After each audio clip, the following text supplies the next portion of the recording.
deepenglish.com. 85-year-old retired doctor Roger Bannister sold his old leather shoes for £266,500 earlier this month. This was no ordinary pair of shoes. They are a piece of history and a symbol of the power of belief to break down barriers. Roger was wearing these shoes when he did what people in the 1950s thought was impossible. He ran a mile in under 4 minutes. 3 minutes 59.4 seconds to be exact. For years, the world's top runners could not break the 4-minute mile. Some even thought it was physiologically impossible for a human to run faster than that. One of Bannister's running rivals, Australian John Landry, spent 2 years seeking to break the record. From 1952 to 1954, he ran the mile at 4:02.1, 4:02.6, 4:02.8, 4:02.5, 4:02.7, and 4:02.3. After this last attempt, he said, "Frankly, I think the 4-minute mile is beyond my capabilities. 2 seconds may not sound much, but to me it's like trying to break through a brick wall. Someone may achieve the 4-minute mile the world is wanting so desperately, but I don't think I can."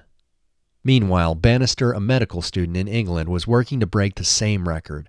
Just 2 years earlier, Bannister was the favorite to win the mile in the Helsinki Olympics. He came in 4th. He was disappointed and defeated, but he didn't give up. 1954 was Bannister's final year of medical school. Even though he had only 45 minutes to train each day, he did have a couple of advantages. Through his medical studies, he knew that the body used less oxygen by running at a steady pace. And perhaps just as importantly, unlike Landry, he believed in himself. He regularly visualized his success as part of his training. On the day of the race, Bannister waited for the wind to die down. His shoes were specially designed to be light, and he had even shaved them down further himself.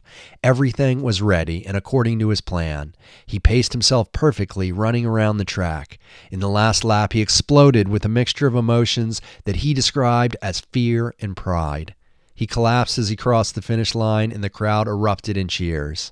What was once impossible soon became taken for granted.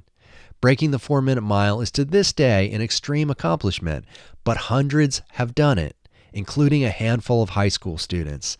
Even stranger, Landry, the man who previously said he could not do it, ended up breaking the 4-minute barrier just 46 days after Bannister. All he needed was a little extra belief, which Bannister's feat provided. What barriers could you break if you believe strongly enough? Okay, so in this story, a man named Roger Bannister broke the world record by being the very first human being to run a mile in under 4 minutes.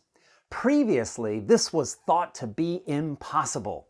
And so what I want to focus on is the phrase break the world record. And actually this term broke. He broke the world record. Usually the word break has a kind of negative meaning. It means to break down or break apart or break up, and it kind of means to destroy something. But in this case, break has a positive meaning.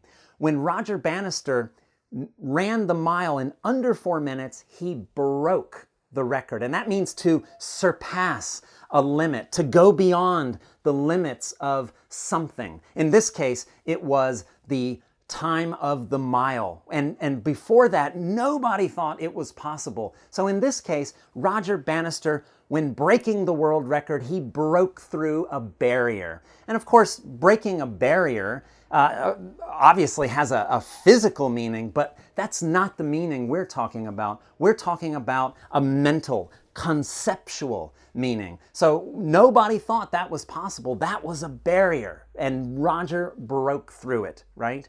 Actually, another barrier Roger probably broke is the sale of his leather shoes. I think he sold them for £266,000. That's a lot of money. That probably broke some kind of record or broke through some kind of barrier in terms of the most expensive shoes in the world. Now, breaking barriers is really going beyond a certain limit. And we do this when we do great things in our lives.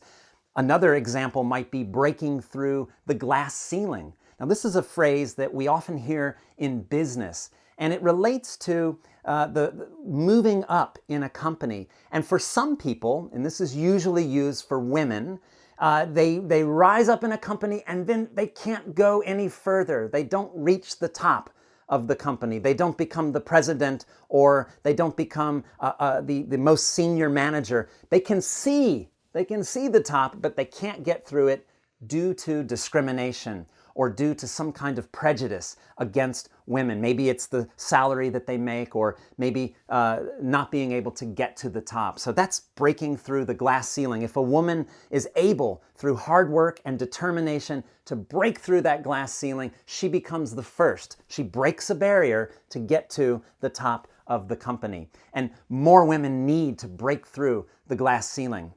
Finally, at the end of this story, there's a pun. And a pun is kind of a play on words that are two different words that sound exactly the same. In the story, we talk about John Landry, how he tried so hard to break the 4-minute mile, but he thought it was impossible to do.